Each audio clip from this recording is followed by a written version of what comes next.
பங்கு நீரே, பரம்பரா சொத்து நீரே, எனக்குரிய பங்கு நீரே, பரம்பரா சொத்து நீரே, ஆராதனை உமக்கே,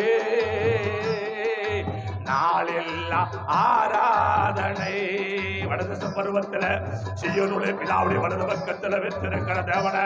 7 பொன்பொத்துகளுக்கு மத்தியில உலாவுகிறவர,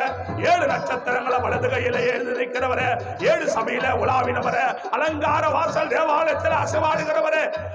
ஆராதனை உமக்கே, நாளெல்லாம்